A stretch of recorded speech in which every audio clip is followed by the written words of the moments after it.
वो खाना लेकर मेहर उल निसा के कमरे में आया था, जहां पर वो अपनी जगह पर वैसे ही बैठी हुई थी जैसे वो उसे छोड़कर गया था। वो किसी सोच में गुम थी। उसने पीछे जाकर दरवाजे पर नॉक किया था, जिसकी वजह से वो होश की दुनिया में वापस आई थी। यमाम ने उसके पास आकर खाना रखा था। मेहर उल निसा ने पहले खाने को देखा था और उसके बाद यमाम को देखा था। इतना सारा खाना, इतना सब तो उसे वहां तब भी नहीं मिलता था जब उसे बतूल मामी के साथ खाना दिया जाता था। क्या हुआ? यमाम उसे खाने को घूरता देखकर पूछ रहा था। यमाम की बात पर मेहर उल निसा ने यमाम की तरफ देखा था। उसकी आंखों में आंसू आ गए थे। मैं यहाँ क्यों हूँ? और कब तक हूँ? मेहर उल निसा ने परेशानी से पूछा था। उसकी आंखों में नमी देखकर यमाम के दिल में कुछ हुआ था। वो लड़की जब से उसकी जिंदगी में आई थी, तब से उसके दिल की धड़कनें ना जाने कितनी बार धड़क चुकी थी। वरना कैसी भी सिचुएशन क्यों न हो, यमाम का दिल नहीं धड़का। और मेहर उल निसा बात बात पर उसके दिल की धड़कनें बढ़ा रही थी। किस बात का डर है?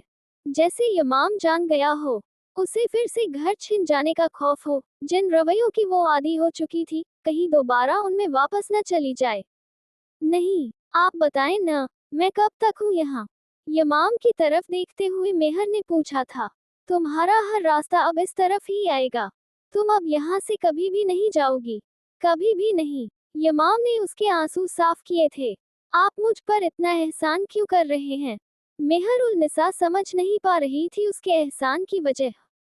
जब उसके अपनों ने उसे नहीं रखा था, तो वो शख्स बिना किसी गर्ज के उसे क्यों रख रहा था? मेरे पास तुम्हारे किसी भी सवाल का फिलहाल कोई जवाब नहीं है। मैं बस इतना कहूंगा कि तुम्हारा अब रास्ता यही है। यमाम उसके पास आकर बैठ गया था। आप मुझे बिना किसी गर्ज के क्यों रखेंगे? मेहर उल निसा ने यमाम को देखकर कहा। तुम्हें परेशान होने की जरूरत नहीं है। यहाँ पर तुम बिल्कुल महफूज हो। तुम्हें हर चीज मुहैया की जाएगी। यमाम ने बिरयानी का चम्मच उसकी तरफ किया था। मेहर उल निसा ने खामोशी से वो ले लिया था। उसे सच में बहुत भूख लगी थी। उसने कल भी अच्छे से नहीं खाया था। आपका मुझसे और मेरा आपसे कोई रिश्ता नहीं है। लोग क्या कहेंगे? मेहर उल निसा परेशान हो गई थी। तुम्हें लोगों की बातों की परवाह करने की जरूरत नहीं है। और यमाम काज़मी का नाम इतना है कि कोई उसे कुछ भी नहीं कह सकता। यमाम ने फिर से खाने का चम्मच उसके आगे किया था। वो खामोशी से खा रही थी। लोगों ने बस बातें बनानी होती हैं। वो ओहदे की फिक्र नहीं करते। मेहर उल निसा खाना खाते हुए उसे देखकर बोल रही थी। यमाम कुछ भी नहीं बोला था। वो बस खामोशी से उसे खाना खिला रहा था। मैं आपसे बात कर रही हूँ। मेहर उल निसा उसे खामोश देखकर बोली थी। मैं जो हूँ, वो तुम्हारे सामने जाहिर नहीं होना चाहता। जो मैं बाकी पूरी दुनिया के लिए हूँ, वो तुम्हारे लिए नहीं हूँ। और जो मैं तुम्हारे लिए हूँ, वो बाकी किसी के लिए नहीं हूँ। बस इतना कहूंगा। यमाम ये बात कहकर खामोश हो गया था। क्या मतलब है आपकी इस बात का? यमाम की बातों पर वो बहुत कंफ्यूज हो गई थी, इसलिए उससे पूछ बैठी थी। तुम अगर मतलब में न पढ़ो तो बेहतर है। तुम अगर डैमन। वो खामोश हो गया था, जबकि मेहर उल निसा उसे देख रही थी। मतलब ये कि अगर तुम इमाम काज़मी को जानना चाहोगी तो उलझ कर रह जाओगी, क्योंकि आज तक कोई भी इमाम काज़मी को समझ नहीं पाया है। इमाम ने खाना खत्म किया था। वो खुद बहुत हैरान था। वो उसके साथ काफी नर्म था। थोड़ी देर में तुम्हारे कपड़े आ जाएंगे, तुम चेंज कर लेना। मैं जा रहा हूँ। तुम अब आराम करो। इमाम ने उसे देखकर कहा और फिर वहां से चला गया था। जबकि मेहर उल निसा उसकी बातों में उलझकर रह गई थी। वो रात के अंधेरे में सड़क पर चल रहा था। उसे अपनी मंजिल पता थी और वो उसी तरफ जा रहा था। वो एक जगह आकर रुका था। वो एक दुकान थी। उसने अपनी सिगरेट सुलगाई थी और फिर होठों से लगाया। सर, आप ये लाइटर बंद कर दें, यहाँ किसी भी चीज को आग लग सकती है। वो दुकान का आदमी उससे बोला था। और अपने बारे में क्या ख्याल है? तुमने जो एक लड़की की जिंदगी में आग लगाई है। डेमन ने सिगरेट नीचे फेंका था। क्या मतलब है तुम्हारी इस बात का? वो आदमी गुस्से से बोला था। एक 15 साल की बच्ची के साथ ज्यादती करके तुमने उसकी जान ले ली, और तुम पूछ रहे हो क्या मतलब? उस लड़की का मेरे साथ अफेयर था, और तुम होते कौन हो बीच में बोलने वाले? उस शख्स को गुस्सा आया था। तुर्की मुझे डेमन के नाम से जानती है, और इस वक्त तुम्हारे सामने माफिया की दुनिया का डेमन ही खड़ा है। डेमन ने अपना तारुफ कराया था, जबकि उसकी बात सुनकर उस आदमी के होश उड़े थे। अदालत और हुकूमत ने तो तुम्हें बरी कर दिया, लेकिन डेमन की सजा से तुम नहीं बच सकते। डेमन ने अपना कटर निकाला था। डेमन जिना की सजा तो हरगिज माफ नहीं करता। डेमन की अदालत में माफी नहीं है। उस आदमी ने अपने पेट पर कुछ महसूस किया था। खून जमीन पर गिर रहा था, और डेमन की अदालत में इस गुनाह की सजा सिर्फ और सिर्फ मौत है। डेमन ने उसकी दुकान में देखा था, जहां उसे मिट्टी का तेल दिखाई दिया था। डेमन ने उस पर मिट्टी का तेल गिराया था। वो नीचे बैठकर तड़प रहा था। नहीं, प्लीज नहीं। उसकी सांसें अभी बाकी थी, लेकिन पेट पर दर्द इंतहा का था। डेमन ने लाइटर उसके वजूद पर फेंका था, जिससे उसके पूरे वजूद को आग ने अपनी लपेट में ले लिया था। वो चीख रहा था। जब तक उसकी सांसें उसके वजूद में थी, वो चीख रहा था। ये दुकान भी उसने एक लड़की के बाप से ली थी, और वो मजबूर बाप अपनी बेटी की इज्जत बचाने के लिए ये दुकान उसके हवाले कर चुका था। डेमन ने उसे भी आग लगा दी थी, और फिर वो वहां से ऐसे गायब हुआ था जैसे उसका वजूद यहाँ था ही नहीं। इबादत आज 2 दिनों के बाद अपने कमरे से निकली थी। डेमन से तो वो डर गई थी। अब वो उसके करीब हरगिज भी नहीं जाने वाली थी। वो उसके दिल में जगह बनाना चाहती थी, उसे अपनाना चाहती थी। वो उसे बिना देखे ही उसकी मोहब्बत में गिरफ्तार हो गई थी। लेकिन डेमन तो उससे बिल्कुल ही उलट था। वो कभी भी उसे नहीं चाह सकता था, और ये बात शायद इबादत नहीं समझना चाहती थी। वो पूरे घर को देख रही थी जब उसकी नज़र मेहर उल निसा पर पड़ी थी, जो कि लाउंज में बैठकर टीवी देख रही थी। एक लड़की को डेमन के घर में देखकर वो हैरान हुई थी। वो फौरन मेहर उल निसा के पास आई थी, जबकि मेहर उल निसा भी अपने सामने एक लड़की को देखकर हैरान हुई थी। सबसे ज्यादा हैरानी उसे उसके कपड़े लगे थे, जो कि उसके वजूद के साथ चिपके हुए थे। कौन हो तुम? इबादत ने उससे सवाल किया था।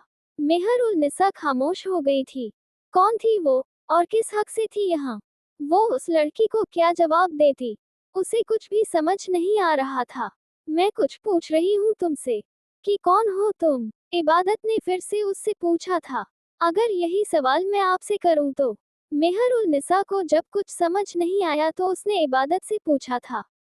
मैं डेमन की टीम का हिस्सा हूँ, और अब तुम बताओ, तुम कौन हो? इबादत ने मेहर उल निसा से कहा। डेमन। मेहर उल निसा ने वो अल्फाज दोहराए थे। यही नाम तो यमाम ने भी लिया था। हाँ, डेमन। और इस वक्त तुम डेमन के घर में हो। इबादत ने मेहर उल निसा से कहा। डेमन का क्या मतलब है? मेहर उल निसा ने इबादत से सवाल किया था। बड़ी बात है, तुम डेमन के घर में हो और तुम मुझसे ये पूछ रही हो कि डेमन का क्या मतलब है। इबादत को लगा था शायद वो उससे मजाक कर रही थी। ये डेमन कौन है? मेहर उल निसा ने फिर से सवाल किया था। तुम पागल हो या मुझे पागल कर रही हो? तुम डेमन के घर में हो और मुझे कह रही हो कि डेमन कौन है? इबादत ने गुस्से से सवाल किया था। मुझे नहीं पता आप किसकी बात कर रही हैं। मैं बस यमाम को जानती हूँ। उसके अलावा मुझे कुछ भी नहीं पता। मेहर उल निसा को उसकी बातों पर गुस्सा आ रहा था।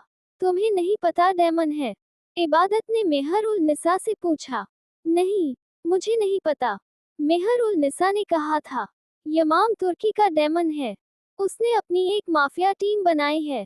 पूरा का पूरा इस्तांबुल उसके कब्जे में है। तुर्की के बड़े बड़े शहरों में भी डेमन का राज है। डेमन किसी को भी माफ नहीं करता। ये जो मेरे हाथ पर पट्टी है न, उसने ही हाथ पर कट मारे हैं। वो किसी को भी माफ नहीं करता। पूरा तुर्की उसके इशारों पर नाचता है। इबादत उसकी तरफ देखते हुए उससे पूछ रही थी। क्या कह रही हैं आप? मेहर उल निसा ने परेशानी से कहा। ये सब सच है। यहाँ अगर किसी की हुकूमत है तो वो डेमन की है। उसके अलावा यहाँ कोई काम नहीं होता। इबादत ने उसकी तरफ देखते हुए कहा। तुमने बताया नहीं, तुम कौन हो? इबादत ने मेहर उल निसा से फिर से पूछा था। इतना तो वो भी पढ़ी लिखी थी कि डेमन का मतलब था शैतान। क्या जो शख्स उसके सामने इतना मासूम बना हुआ है, वो शैतान था?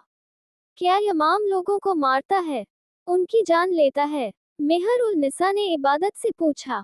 हाँ, जान लेता है। ऐसे लेता है कि उनकी आंखें तक निकाल लेता है। इबादत उसकी तरफ देखते हुए बोल रही थी, नहीं, ऐसा नहीं हो सकता, नहीं। मेहर उल निसा परेशानी से कह रही थी, क्या हुआ है? इबादत उसे देखते हुए पूछ रही थी, नहीं, मुझे यहाँ नहीं रहना, नहीं, मुझे यहाँ से जाना है। मेहर उल निसा अचानक ही खड़ी हुई थी और उससे बोली थी, क्या हुआ है? तुम ऐसे क्यों कर रही हो?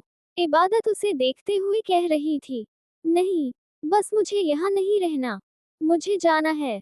तुम मेरी मदद करोगी? मेहर उल निसा उससे रोते हुए कह रही थी, हाँ, ठीक है, तुम रिलैक्स हो। हुआ क्या है? इबादत ने उसे रिलैक्स करना चाहा था। नहीं, बस मुझे तुम यहाँ से किसी तरह निकाल दोगी, प्लीज। मेहर उल निसा ने रोते हुए उससे कहा था, अच्छा अच्छा, मैं तुम्हारी मदद करूंगी। इबादत उसे परेशान देखकर बोली थी। इबादत को लग रहा था कि इस लड़की को डेमन के बारे में कुछ भी नहीं पता और ये डेमन के लिए बहुत खास है। वो उसे यहाँ नहीं रहने देना चाहती थी। अगर उसे डेमन को हासिल करना था तो मेहर उल निसा को यहाँ से जाना होगा। हाँ, प्लीज, मुझे यहाँ से निकालो। मेहर उल निसा रोते हुए कह रही थी, हाँ, ठीक है, तुम आओ मेरे साथ। इबादत उसे अपने साथ लेकर जा रही थी। वो लाउंज से बाहर आए थे। मेहर उल निसा रो रही थी। इबादत के लिए तो ये और भी अच्छा हो गया था कि इस लड़की को डेमन के बारे में कुछ भी नहीं पता था। अब वो उसे बताकर यहाँ से भेज सकती थी। वो लोग बाहर आए तो वहां पर लोकी था। लोकी को डेमन ने बांधा था, मेहर उल निसा की वजह से। ये देखकर इबादत को सुकून हुआ था, जबकि उसे देखकर मेहर उल निसा डर रही थी। डरो नहीं, बस चलो, इबादत ने मेहर उल निसा से कहा था, जिस पर मेहर उल निसा हाँ में सर हिला रही थी। वो लोकी को देखते हुए वहां से जा रही थी। इबादत उसे लेकर मेन गेट तक लाई थी। तुम यहाँ से जाओ, जल्दी, इससे पहले कि डेमन आ जाए। इबादत ने मेहर उल निसा से कहा था, जिस पर उसने हाँ में सर हिलाया था। उसने दुपट्टा अपने सर पर लिया था और फिर वो वहां से चली गई थी। इबादत ने उसे जाते देखकर दरवाजा बंद कर दिया था, जबकि लोकी उसे देख रहा था। वो अपने अंदाज में आवाजें निकालते हुए उसे डरा रहा था, लेकिन इबादत उसकी फिक्र किए बगैर अंदर आ गई थी। अगर डेमन की जिंदगी में मुझे आना है तो हर लड़की को जाना होगा, इबादत ने अंदर आते हुए कहा था, जबकि वो इस बात से बेखबर थी कि उसने क्या किया है। ये डेमन का घर था। वो भी करती और डेमन को पता न चलता, ऐसा हो ही नहीं सकता था। वो इस बात से खुद तो परसुकून थी कि डेमन को कुछ भी नहीं पता। लेकिन डेमन जब पूरे तुर्की पर नजर रख सकता था, तो क्या अपने घर को छोड़ देता? वो अपने करीब आने पर उसे उसकी सजा दे चुका था। शायद वो ये बात भूल गई थी, इसलिए उसने इतना बड़ा कदम उठाया था। वो तीनों एक साथ घर आए थे। लाउंज में इबादत मौजूद थी। डेमन की आंखें तो किसी और को ही ढूंढ रही थी। मेहर उल निसा से मिली तुम? काजिम इबादत के पास आकर बोला था, जबकि उसकी बात पर इबादत ने कुछ जाहिर नहीं किया था। कौन मेहर उल निसा? इबादत ने अनजान बनते हुए जवाब दिया, मतलब अब तक तुम्हारी उससे मुलाकात नहीं हुई? शहीर उसके सामने वाले सोफे पर बैठ गया था। मेरे अलावा भी कोई लड़की है आप लोगों की टीम में? इबादत ने शहीर से सवाल किया था। नहीं, वो मेरी बहन है, काजिम ने इबादत से कहा था, जबकि इबादत अब सोच में पड़ गई थी। वो तो कुछ और ही सोच रही थी, लेकिन वो लड़की तो काजिम की बहन थी। नहीं, मैं किसी भी लड़की से नहीं मिली, इबादत ने नॉर्मल रहते हुए कहा था। तुम्हारी शक्ल पढ़कर बना सकता हूँ। तुमसे कोई गलती हुई है और अब तुम छुपा रही हो। ना जाने क्यों इस वक्त डेमन को उस लड़की पर गुस्सा आ रहा था, इसलिए उसने गुस्से से कहा था। डेमन मजीद कुछ भी कहे, वहां से चला गया था, जबकि काजिम और शहीर अब उसे देख रहे थे। कोई बात नहीं, हम आज मिला देंगे न, काजिम ने हंसकर कहा था, जिस पर इबादत ने भी हाँ में सर हिलाया था। अच्छा होगा न, तुम दोनों दो लड़कियां हो जाओगी, उसके बाद बोर भी नहीं होगी। शहीर ने इस बार मुस्कुराकर कहा। हाँ, इबादत ने भी हल्का सा मुस्कुराकर कहा। अच्छा शहीर, तुम जाओ, खाना लेकर आओ, काजिम ने शहीर से कहा था।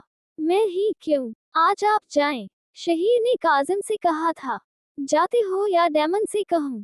काजिम ने डेमन का नाम लिया तो उसे मजबूरन खड़ा होना पड़ा था। वो गुस्से से काजिम को घूरते हुए चला गया था, जबकि शहीर के जाने के बाद काजिम भी वहां नहीं रुका था और वहां से चला गया। इबादत अब परेशान हो गई थी। जो डेमन ने कुछ दिन पहले उसके साथ किया था, और फिर वो तो उसके खास आदमी की बहन थी। वो ना जाने उसके साथ क्या करता। यही बात सोचते सोचते वो अपने कमरे की तरफ चली गई थी, क्योंकि अभी कुछ देर में तूफान बरपा होना था यहाँ। डेमन उसके कमरे में आया था। उसने पूरा कमरा देख लिया था, लेकिन मेहर उल निसा वहां नहीं थी। उसने सोचा शायद वॉशरूम होगी। उसने वहां चेक किया तो वहां भी कोई नहीं था। वो पूरे घर में भी, बाहर, उसे कहीं नजर नहीं आई थी। कहाँ जा सकती है ये लड़की? डेमन ने सोचते हुए कहा था। वो उसके कमरे से बाहर आया था। उसने सबको लाउंज में इकट्ठा करना शुरू किया था। उसका शोर सुनकर इबादत को तो खौफ महसूस हो रहा था। जो कुछ उसके साथ वो पहले कर चुका था, उसके बाद तो इबादत और ज्यादा डर गई थी। पता नहीं क्यों वो डेमन का पहले वाला रवैया उस वक्त भूल गई थी, जिस वक्त वो मेहर उल निसा को डेमन की असलियत बता रही थी और उसे यहाँ से निकालने में मदद की थी। क्या हुआ है डेमन? तुम इतना गुस्से में क्यों हो? डेमन को गुस्से में देखकर काजिम ने पूछा था। पूरा घर देखो और बताओ, मेहर उल निसा कहाँ है? डेमन की नजरें इबादत पर थीं, और उसकी नजरों से वो खौफ महसूस कर रही थी। ना जाने क्यों उसे ऐसा महसूस हो रहा था कि डेमन जानता हो सब, या फिर अभी सब जान जाएगा। लेकिन हुआ क्या है? काजिम ने उससे सवाल किया था। काजिम, तुम कब से मुझसे सवाल करने लगे? डेमन ने उसकी तरफ देखते हुए कहा था। बिना देर किए काजिम और शहीर दोनों पूरे घर में मेहर उल निसा को ढूंढने लगे थे। बाकी शहरियों के लिए वो एक आम ही आदमी था जिसका नाम यमाम काज़मी है और वो एक बिजनेसमैन है, वरना किसी की हिम्मत न होती वहां होने की। वो डेमन था तो बस उन लोगों के लिए जो गुनाह करते थे, उनको उनके अंजाम तक पहुंचाता था। उसने घर पर कोई सिक्योरिटी नहीं की थी, क्योंकि घर में लोकी का होना ही काफी था। लेकिन उसने मेहर उल निसा की वजह से उसे भी बांध दिया था, ताकि मेहर उल निसा उससे खौफ महसूस न करे और न डरे। हाँ, अलबत्ता उसने कैमरा लगवाए हुए थे घर में। वो दोनों पूरे घर में देख चुके थे, लेकिन मेहर उल निसा उन्हें कहीं भी नहीं मिली थी। वो दोनों इस वक्त डेमन के पास मौजूद थे। मेहर उल निसा कहाँ है? डेमन ने उन दोनों से सवाल किया था। वो घर पर नहीं है। हमने पूरा घर देख लिया है, शहीर ने कहा था। डेमन इबादत के पास आया था। इबादत उससे खौफजदा हो रही थी। डेमन ने उसका वो हाथ पकड़ा था जिस पर उसने कट लगाए थे। इबादत की चीख लाउंज में गूंजी थी। उसकी आंखें पल में नम हो गई थीं। काजिम और शहीर दोनों ही डेमन को देख रहे थे। अच्छे से अंदाजा है मुझे कि मेहर को भेजने में तुम्हारा हाथ है।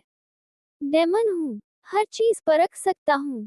उसे ढूंढने में मुझे टाइम नहीं लगेगा। तुम्हें लगा था मुझे पता नहीं चलेगा, है न? डेमन ने उसके हाथ पर जोर दिया था। डेमन नहीं, प्लीज, मुझे नहीं था अंदाजा। प्लीज मेरा हाथ छोड़ दो, बख्श दो मुझे।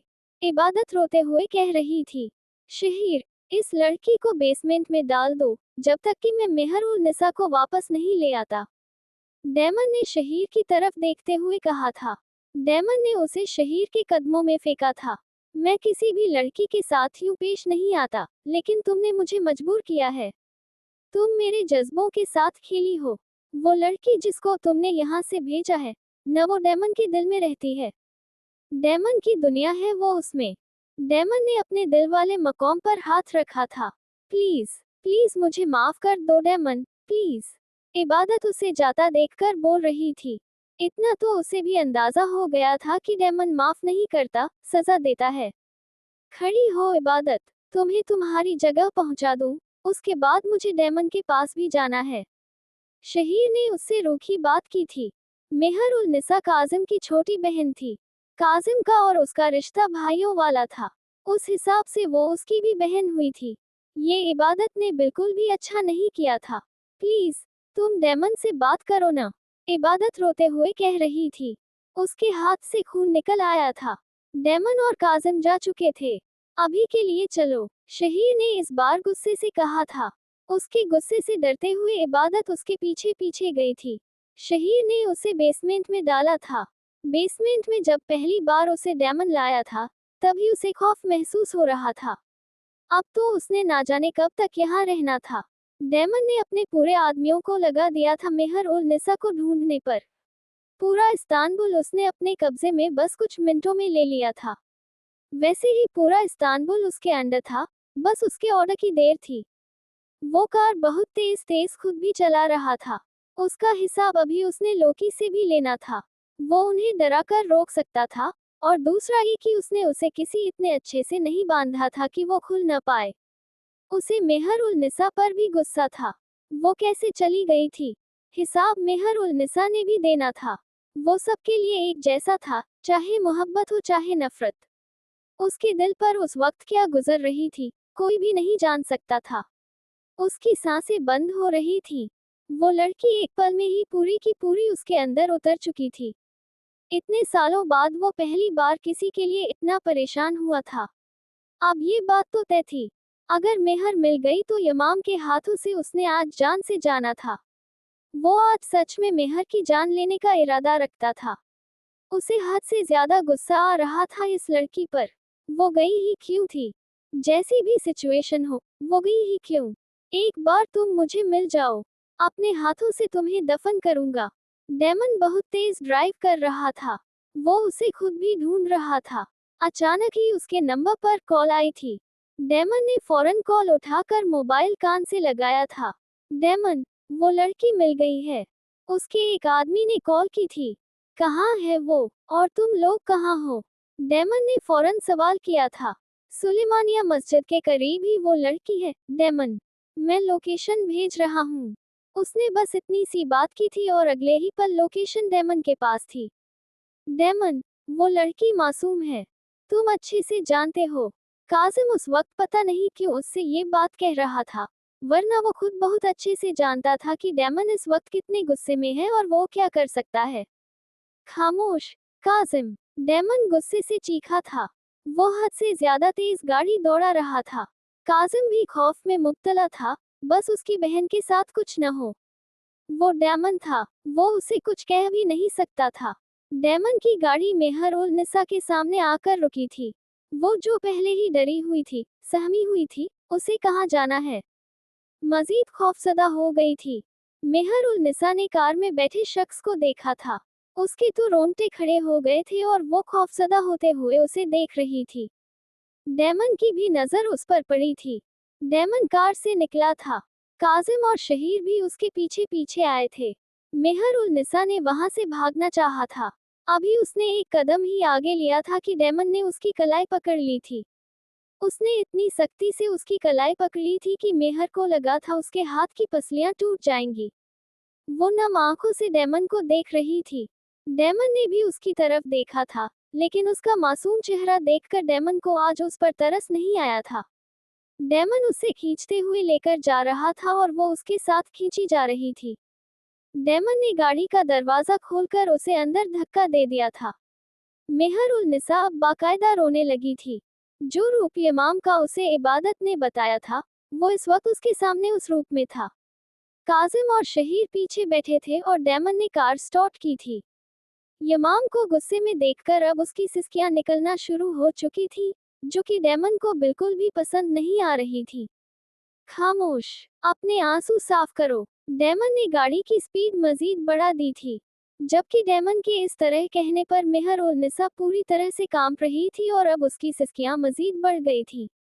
कहा न खामोश, वरना तुम्हें इस चलती गाड़ी से नीचे फेंकूंगा।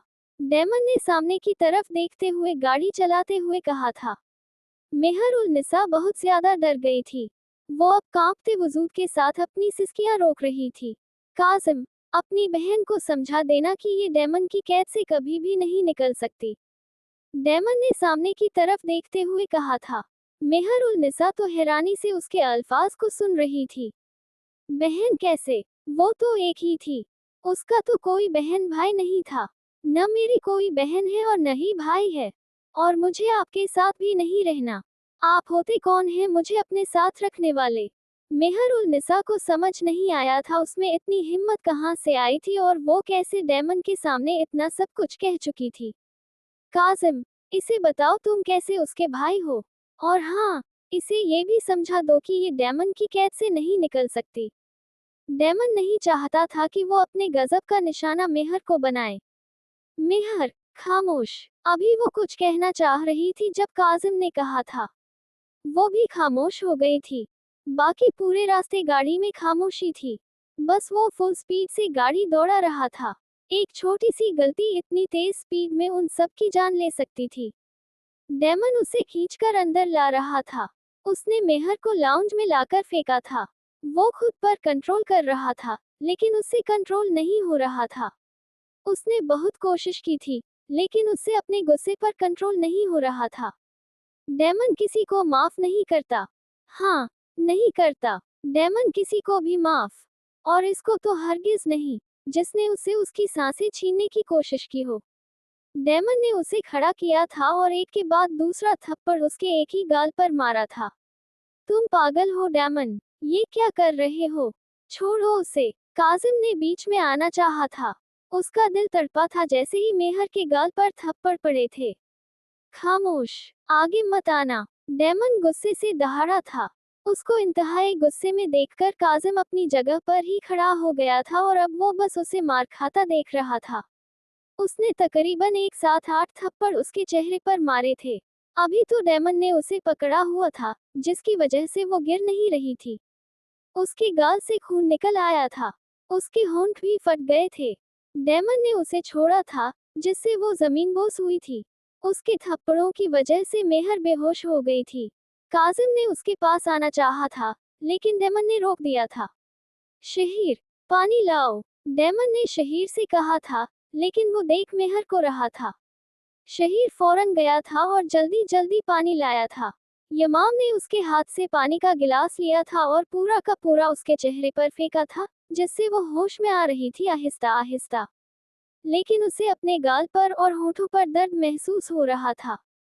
उसने डेमन को देखा था। उसकी आंखों में उस वक्त खौफ था। किसकी इजाजत से तुम घर से निकली थी? कहा था ना मैंने, अब से तुम्हारे सारे रास्ते यहाँ आएंगे। डेमन ने उसे खड़ा किया और उसका मुंह दबोचा था।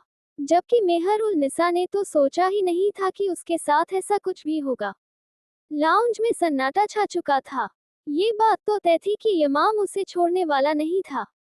शहीर और काजिम को तो इस बात का खौफ था कहीं वो अपनी गन का इस्तेमाल न करे। बोलो, कुछ पूछ रहा हूँ। यमाम गुस्से से फुनकारा था।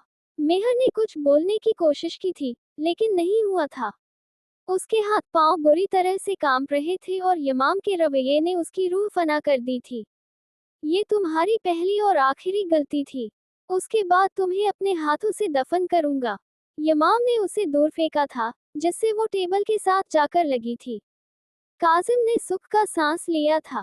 शुक्र था डेमन ने उसकी जान तो बख्श दी थी। जबकि मेहर टेबल के पास ही कांपते वजूद के साथ बैठ गई थी।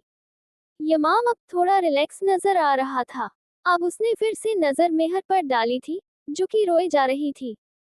यमाम उसके पास आया था और उसे घसीटता हुआ वहां से ले गया था। जबकि वो दोनों बस ये सब कुछ देख रहे थे खड़े। यमाम उसे कमरे में लाया था और उसे अंदर फेंका था। आखिरी बार बता रहा हूँ कि ये तुम्हारी पहली और आखिरी गलती है। यमाम ने ये कहकर कमरे का दरवाजा बंद कर दिया था। उसे वहां बंद छोड़कर वो अपने कमरे में चला गया था। फिलहाल वो खुद को रिलैक्स करना चाहता था। जितना उसका दिमाग खराब था, वो कुछ भी कर सकता था। उसे अपने किए पर कोई अफसोस नहीं था। अगर उसे मेहर को अपने साथ रखना था, तो ये जरूरी था, ताकि दोबारा वो कभी भी उससे दूर जाने की बात न करे। मेहर जमीन पर गिरी रो रही थी, जैसे उसे यमाम ने धक्का दिया था। और जिस तरह वो गिरी थी, उसी पोजीशन में नीचे बैठकर रो रही थी। उसका वजूद कांप रहा था। उसकी सिसकियां पूरे कमरे में गूंज रही थी। आखिर उसे किन गलतियों की सजा मिल रही थी? पहले वो सब उसकी जिंदगी में हुआ। उसकी माँ का भागकर शादी करना, फिर उनका तलाक हो जाना, फिर उनका इंतकाल हो जाना। फिर इन सब का कसूरवार उसे बताया जाता था। क्यों थी उसकी जिंदगी ऐसी? क्यों उसकी जिंदगी भी बाकी लड़कियों की तरह नॉर्मल नहीं थी? थप्पड़, गालियां, बद्दुआएं, मार, यही सब तो उसके नसीब में था। उसके बाद फिर उसे घर से निकाल देना, उसका यहाँ आना। उसे ऐसा लगा था उसकी जिंदगी अब आसान हो गई है, उसके साथ अब कुछ भी नहीं होगा। लेकिन फिर ये सब हो जाना, वो अब बहुत ज्यादा खौफजदा हो गई थी। कुछ भी हो जाए, अब वो यहाँ से नहीं जा सकती थी। वो शख्स उसे कहीं से भी ढूंढ सकता था। क्या यही सब उसकी जिंदगी थी? क्या यही सब उसके नसीब में था? उसके गाल और होंठ दोनों ही अब तक दर्द कर रहे थे। इबादत बेसमेंट में डरी सहमी सी बैठी हुई थी। डेमन बेसमेंट में आया था। इबादत उसे देखकर डर गई थी। डेमन उसके पास आ रहा था और वो पीछे की तरफ हो रही थी। डेमन ने उसके बाल पकड़ लिए थे। बहुत बुरा किया है तुमने। तुम्हारी वजह से मैंने मेहर को थप्पड़ मारे हैं, उसे जमीन पर फेंका है। इस सब का हिसाब तुम्हें देना होगा। मेहर को मेरी असलियत बताकर तुमने अच्छा नहीं किया। डेमन ने उसे बालों से पकड़कर खड़ा किया था। मैं डेमन हूँ, जिसके अंदर एहसासात नहीं हैं। मुझे तुम्हारे ऊपर बिल्कुल भी तरस नहीं आएगा। डेमन ने उसके बाल छोड़े थे और उसे दूर फेंका था। इबादत मुंह के बल नीचे जमीन पर गिरी थी। डेमन ने अपनी अलमारी खोली थी। इबादत डरते हुए उसे देख रही थी। माफ कर दो डेमन, मुझसे गलती हो गई है। इबादत रोते हुए बोल रही थी। मैंने उस लड़की पर रहम नहीं किया जो डेमन के दिल में उतर चुकी है, तो मैं तुम पर कैसे रहम कर सकता हूँ? वो मेरे गुस्से का शिकार हुई है तो तुम्हें कैसे छोड़ दूं? डेमन ने अलमारी से कोड़ा निकाला था, जिसे देखकर इबादत हैरान रह गई थी। नहीं डेमन, मुझे माफ कर दो, मैं नहीं करूंगी दोबारा ऐसा। इबादत रोते हुए कह रही थी। माफी तो मेहर के लिए भी नहीं थी, तुम्हें माफ करने का तो सवाल ही पैदा नहीं होता। डेमन के पीछे पीछे काजिम और शहीर भी आए थे। उसके हाथ में कोड़ा देखकर वो दोनों भी हैरान हुए थे। पागल हो डेमन, पहले ही तुम मेहर पर हाथ उठा चुके हो, और अब ये बहुत हो जाएगा। काजिम उसके पास आया था। काजिम, मेरे मामलात में मत बोला करो। मैं तुम्हें पहले भी बोल चुका हूँ कई बार। डेमन गुस्से से फुनकारा था। तुम इबादत को नहीं मारोगे इससे। काजिम ने डेमन को देखकर कहा। कहा ना तुम बीच में नहीं आओगे। डेमन ने गुस्से से कहा था। बेगैरत था जो तुम मेरी बहन को मार रहे थे और मैं खामोश था। लेकिन अब नहीं रहूंगा, और मेहर उल निसा भी मजीद यहाँ नहीं रहेगी। उसे यहाँ से जाना होगा, तुमसे दूर, इस सब से दूर। काजिम गुस्से से कह रहा था। तुम डेमन के सामने खड़े हो काजिम, यमाम ने गुस्से से कहा था। मुझे नहीं फर्क पड़ता। काजिम उसके बिल्कुल रूबरू खड़ा था। ठीक है, फिर तुम खाओगे ये कोड़े, क्योंकि मेरा गुस्सा अभी कम नहीं हुआ है। जो इस लड़की ने किया है, उसकी सजा उसे मिलनी है। डेमन ने काजिम के पीछे बैठी इबादत से कहा था। पहले बेगैरत बना हुआ था, अब नहीं बनूंगा। बहन को तो मारने दिया, लेकिन इस लड़की को कोड़े नहीं मारने दूंगा। काजिम ने डेमन की आंखों में देखकर कहा था। डेमन ने बिना देखे उसके ऊपर कोड़ा चलाया था। काजिम ने आंखें बंद कर ली थी। डेमन, पागल हो गए हो तुम? अपना गुस्सा ऐसे कम नहीं कर सकते। डेमन ने जब दूसरी बार कोड़ा चलाया था तो शहीर ने बीच में आकर हाथ से पकड़ लिया। डेमन ने शहीर की तरफ देखते हुए कोड़ा छोड़ दिया था। सब चले जाओ यहाँ से, वरना कोई भी नहीं बचेगा मुझसे और मेरे गजब से। डेमन ने गुस्से से कहा था। मेहर मजीद यहाँ नहीं रहेगी। डेमन को देखते हुए काजिम ने कहा था। डेमन हर बात नहीं मानता। इस बार तो मान ली, लेकिन दोबारा नहीं मानूंगा। वो लड़की इमाम की है, उससे किसी का कोई वास्ता नहीं है। डेमन ने काजिम की आंखों में देखकर कहा। मेहर मेरी बहन है, उसके लिए कोई भी। अभी वो बात कर रहा था कि डेमन बोला, और मैं उसे अपनी बीवी बनाऊंगा। और शौहर का हक कितना होता है, तुम अच्छे से जानते हो। मुझे बताने की जरूरत नहीं, न। डेमन ने काजिम से कहा। ऐसा नहीं होगा, तुम्हारा उसका कोई जोड़ नहीं। काजिम ने उसे देखकर कहा। खामोश। डेमन गुस्से से फुनकारा था। उसकी आवाज तो इतनी थी कि इबादत कांपकर रह गई थी। जाओ यहाँ से। डेमन उन सबको यहाँ बर्दाश्त नहीं कर सकता था। फिलहाल इसलिए वो वहां से खुद ही निकल गया था। वो सब उसको इतना गुस्से में देखकर वहां से चले गए थे, क्योंकि जब डेमन इतने गुस्से में आता था तो किसी की भी नहीं सुनता। मेहर उल निसा वही बेहोश हो गई थी। उसके चेहरे पर आंसुओं के निशान बन गए थे। कमरे का दरवाजा खुला था। कमरे में काजिम आया था। उसे यूं जमीन पर देखकर काजिम के दिल में दर्द हुआ था। वो सच में बेगैरत था। जैसे उसने इबादत के लिए स्टैंड लिया था, वैसे ही मेहर के लिए भी ले सकता था। वो उसका भाई था, तो वो क्यों खामोश रहा था? उसने क्यों कुछ नहीं किया था? क्यों वो डेमन के सामने नहीं बोल पाया था? उसे खुद पर गुस्सा आ रहा था। क्यों उसने अपनी बहन के लिए स्टैंड नहीं लिया? क्या वो इतना बेगैरत भाई था? वो उसके पास ही नीचे बैठ गया था। उसके चेहरे पर आए हुए बालों को काजिम ने पीछे किया था और उसके खूबसूरत चेहरे को देखने लगा। सच में उस जैसा मासूम कोई नहीं था। मासूमियत उसके चेहरे पर साफ नजर आती थी। हाँ, वो इतनी प्यारी नहीं थी, लेकिन अल्लाह ने फिर भी उसे बहुत प्यारा बनाया था। काजिम ने वहीं आसपास पानी तलाश किया था, लेकिन उसे नजर नहीं आया था। वो कमरे से वापस गया था। वो कुछ देर के बाद पानी के साथ वापस आया था। उसके पास ही बैठ गया था। उसने मेहर के चेहरे पर पानी की छींटें मारी थी। मेहर उल निसा आहिस्ता आहिस्ता होश में आ रही थी। उसे होश में आता देखकर काजिम पीछे हो गया था और उसकी तरफ देखने लगा। मेहर उल निसा होश में आते ही काजिम को देखने लगी। वो बेदिमागी से काजिम को देख रही थी। बच्चे, तुम ठीक हो? काजिम ने मेहर उल निसा से पूछा था। उसके चेहरे पर उसके हाथों के निशान और होठों पर जमा खून उसे मजीद शर्मिंदा कर रहा था। आप आप प्लीज मुझे यहाँ से निकाल लें। मैं यहाँ नहीं रह सकती। मेहर उल निसा उसके सामने फिर से रोने लगी थी। रिलैक्स, मेरी गुड़िया, आप यहाँ नहीं रहना, नहीं रहेंगी। आप यहाँ मजीद, काजिम ने हल्का सा मुस्कुराकर कहा था, जिस पर उसने हाँ में सर हिलाया था।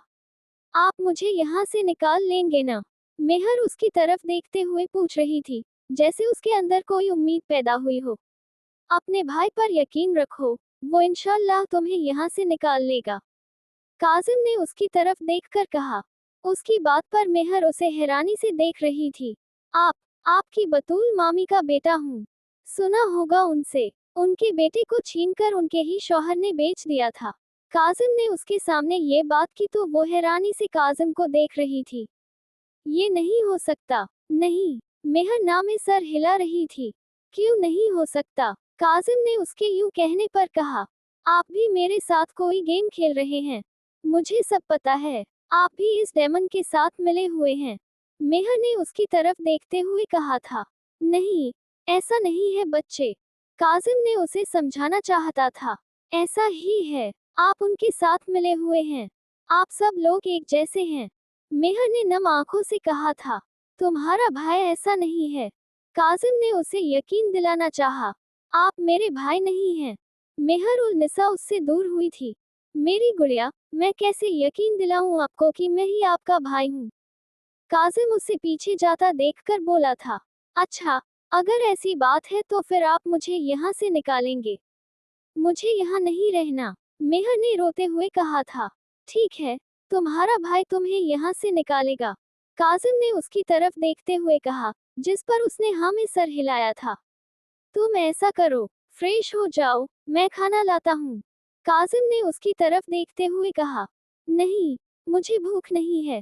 आप जाएं और बस मुझे यहाँ से जल्दी निकालें। मेहर ने रूखी कहा था। फिलहाल के लिए काजिम ने भी उसे मजीद कुछ भी नहीं कहा था और कुछ देर उसे देखने के बाद वहां से जाने लगा था। एक बात हमेशा याद रखना, तुम्हारा भाई हमेशा तुम्हारे साथ है। ये कहकर वो चला गया था। उसके बाद मेहर उसके बारे में सोचने लगी। क्या उसकी बातें सही थी? क्या वो सच कह रहा था? ये सब बातें उसके दिमाग में अब चल रही थी।